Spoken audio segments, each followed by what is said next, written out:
Namaskar. Welcome to the 46th episode of Granth Yatra.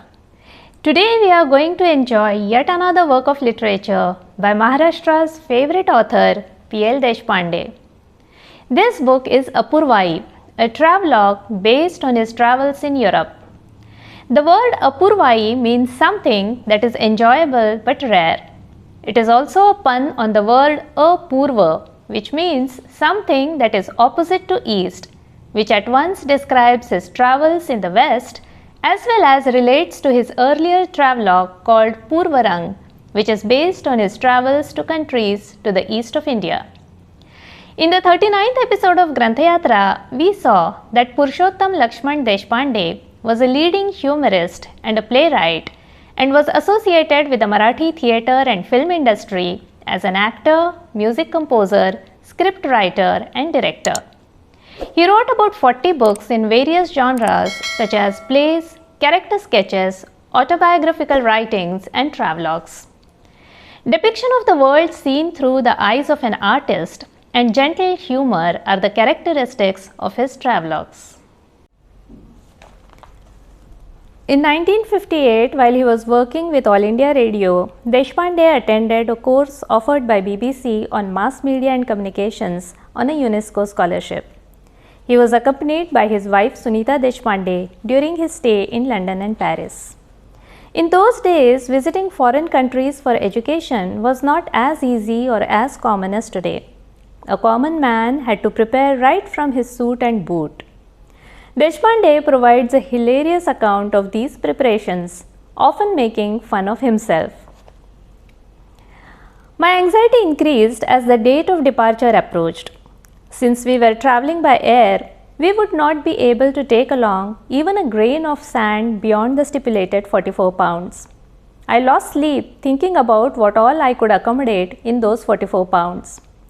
The prevailing opinion was that my suit itself would weigh about 44 pounds. But since clothes worn on the body are not counted in the weight, it was suggested that I should wear most of my clothes during the journey. The number of silk saris was increasing simply because they are supposed to be very light. Whenever a new sari was bought, there was talk of it weighing not even 17 ounces.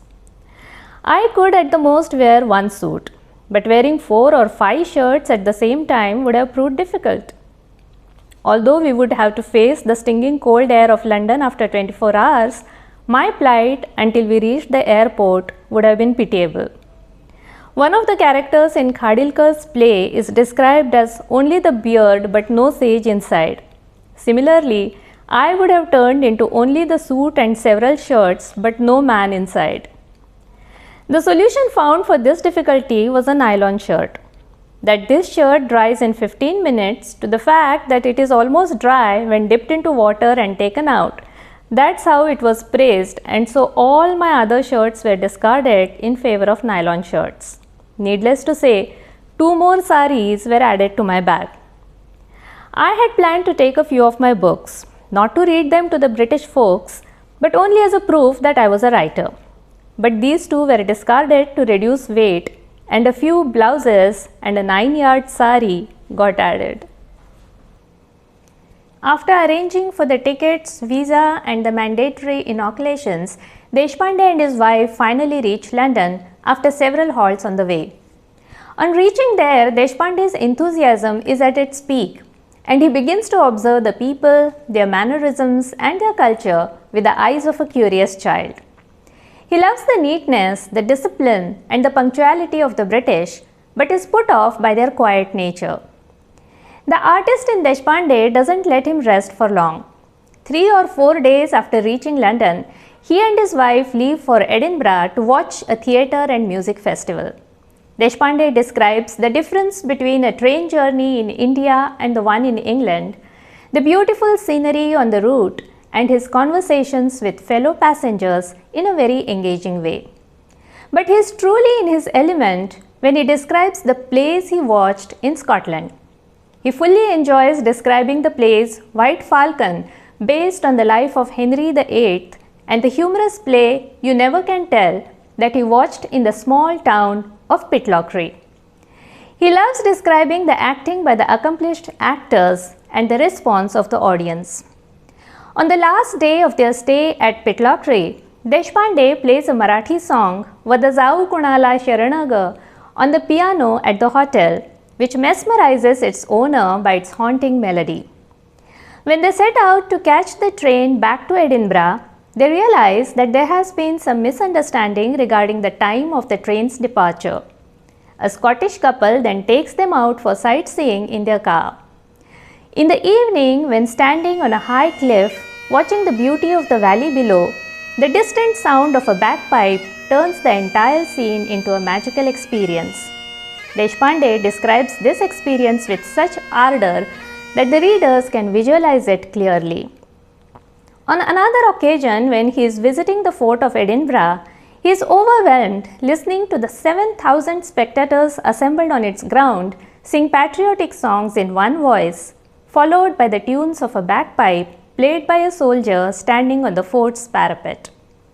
On yet another occasion, he describes the unforgettable experience of listening to a violin concert by Yehudi Menuhin at the London Festival Hall.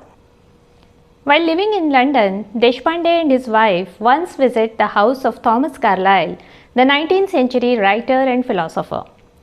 Deshpande is very impressed to see the well-preserved house and the objects used by Carlyle when he was alive. At one place, Deshpande states that more than the natural beauty, the museums or exhibitions in foreign countries, what he is really interested in are the people there. No wonder we meet several interesting people in his travelogues. Those who are possessed by some ambition, those who are fully immersed in the pursuit of some art, or those who live a very unique life. People like Rutherford in Edinburgh, who presents his puppet show with full dedication, even when there are just two people in the audience, or Professor Ryle at Oxford University, or the old lady in a German market who offers a chocolate to his wife. Deshpande appreciates the love of British citizens for their monarchy, the faithful who attend the church service, and the traditions maintained by universities of Oxford and Cambridge. He writes, "We bid goodbye to Cambridge with our hearts full of joy from watching the roses of tradition maintained by Oxford and Cambridge, while opening the paths to the pursuit of modern knowledge. It is said that if placed next to each other, the bookshelves in Cambridge can stretch to 28 miles. But if the hearts of those who studied these books did not have faith, the way through those 28 miles would be like a desert. It is not for nothing that Cambridge has made an effort to save its lawns, to keep the bells in its churches ringing, or to preserve the tradition of God Save the King for centuries." Not just the people, but Deshpande also prefers the British Zoo to the British Museum. He writes, "I was curious to see if the British had taught dinner etiquettes to the animals in the zoo as well. Imagine the Lion King enjoying his tomato soup with the napkin resting on his hind legs, the elephant tackling a cream cracker with its trunk, the tiger cutting his boiled egg with a knife, the fox having finished his egg and bacon eyeing the camel's bread, the jackal waiting for his coffee, and the bear reading the London Times as he smoked his pipe." He then goes on to say, "I found the British monkeys a bit grave. Perhaps they were following their natural instinct of imitating the humans around them." Deshpande then takes the readers on a tour of the Tower of London to see the Kohinoor diamond. He describes the London Bridge that opens up to let large boats pass, and introduces the famous British guards at the tower who can stand upright for hours without moving or speaking. He even meets a British guard there who had spent 30 years in Mumbai. We have with us today Professor Nishikant Miraskar, who will talk to us about Apurvai and travelogues in general.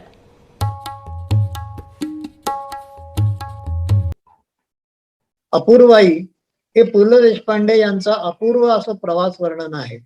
सामान्यतः प्रवास वर्णन लिहिण्याचा प्रमुख हेतू असतो हा ज्ञानदान.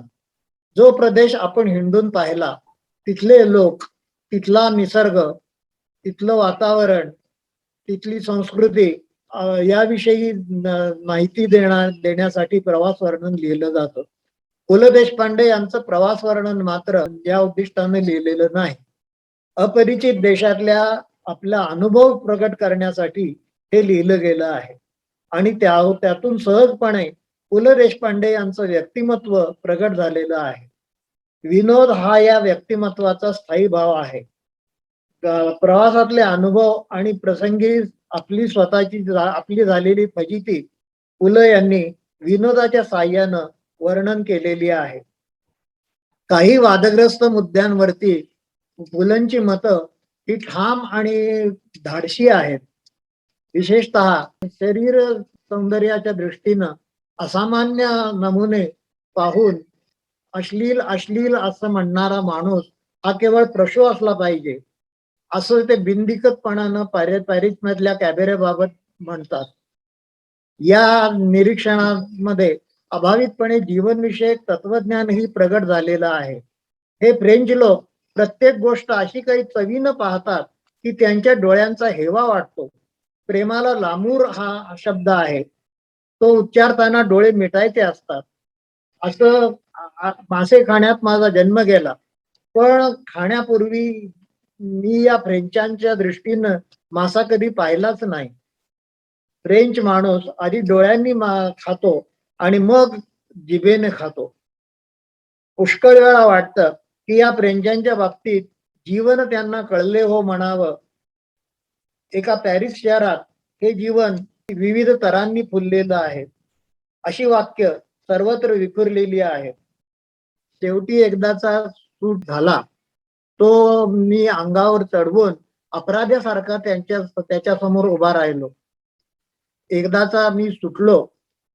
माझे जरासे मोठे पोट, खांदे, वाकडे खांदे इत्यादी गोष्टी झाकणारा तो सूट घालून मी आरशासमोर उभा राहिलो.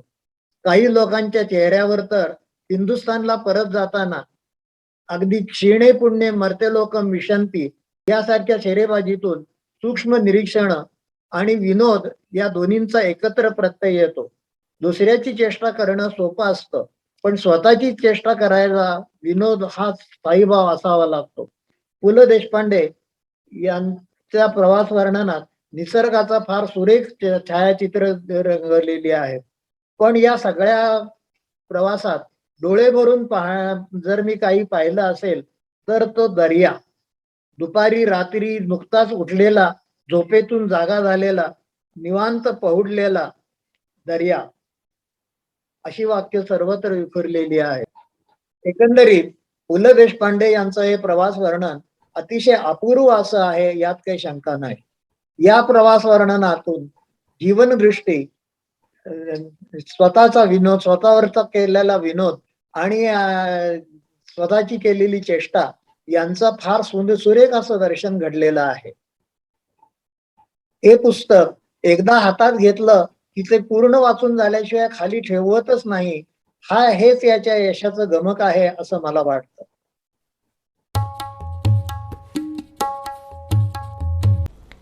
Deshpande watched about 50 plays in the UK with the same dedication with which he attended the classes at BBC.